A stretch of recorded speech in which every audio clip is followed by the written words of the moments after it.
this morning, I just want to give you a few points on being yielded to God. Something that'll help you in your life. Or as Hebrews says, our race. We're all in a race. And, runners always get points from their coaches and so forth. So I want to give you some points. If you're in the ministry, it'll help you in the ministry. If you're not in the ministry, well, it'll help your race in life. Because whether you like it or not, we're all in a race. All right? And we're all going to face challenges in our race. And we want to keep you progressing for God.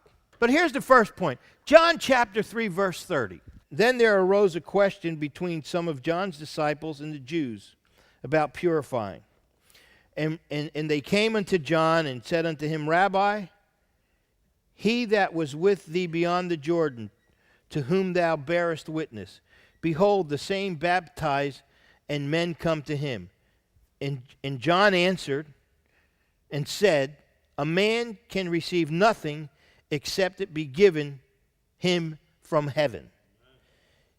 Ye yourselves bear me witness that I said, I am not the Christ, but that I am sent before him.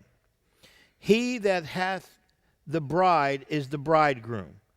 But the friend of the bridegroom, which standeth and heareth him, rejoiceth greatly because of the bridegroom's voice. This is my joy. This my joy, therefore, is fulfilled. Verse 30. He must increase, and I must decrease. First point, first tip, Jesus needs to increase in your life, and you need to decrease in your life. If you want to be a vessel that's yielded unto God, Jesus needs to increase, and you need to decrease. You ought to write that down. That's, and we need to never think of ourselves more highly than we ought to. The Bible tells us about that. We need to stay humble and small before God. I'll share this with you. Years ago, when I first started, people would go, Pastor, what a great sermon. And you get all humble, and you go, well, bless the Lord, it's just Jesus. Man, you're just eating that up. Because it's good for your ego. I don't care who you are. When somebody says you've done a good job, that's good. And so I used to have this thing going, well, it was the Lord, it wasn't me. Well, one day the Lord said, dummy, it was you. It was me going through you. So, the problem is, how do you handle when people say you've done a good job without getting caught up in pride? Because everybody wants to know they've done a good job.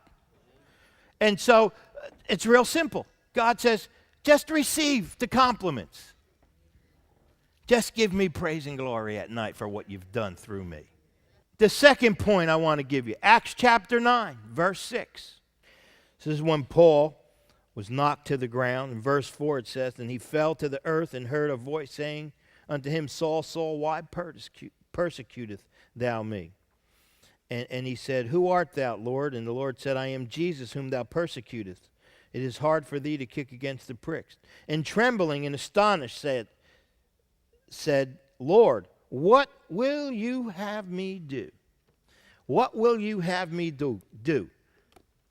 Lord, second tip. Number one, he must increase, you must decrease. Second tip is, Lord, what do you want me to do?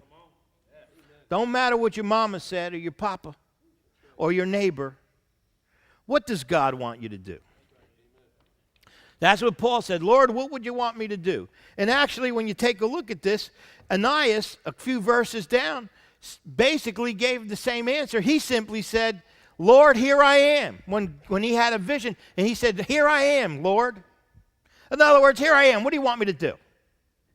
And God gave him some instruction. See, what do you want? What does God want you to do? We're all individuals. God wants us to work in unity, but each of us have a part to play. So we have to find out what God wants us to do. And he said, here I am. He basically the same question. We need to go for the will of God for our life. The will of God for your life. When you don't, know the will of God for your life, ask Him. Now, that's a novel question, isn't it? Ask Him. We need to ask Him and then wait for Him to tell us. People don't like to wait. I've said it before, I'll say it again. We live in the Burger King and McDonald's society. We want to drive through everything. We were teaching a few Sundays back or Wednesday night, and I said, Moses waited 40 years just to hear God say, go. We wait 44 minutes, and we want to know what's going on. He waited 40 years just to hear God say, okay, go ahead. I would venture to say none of us would have made it in the Old Testament, because we couldn't have stopped for Starbucks or McDonald's along the way to keep our energy level up.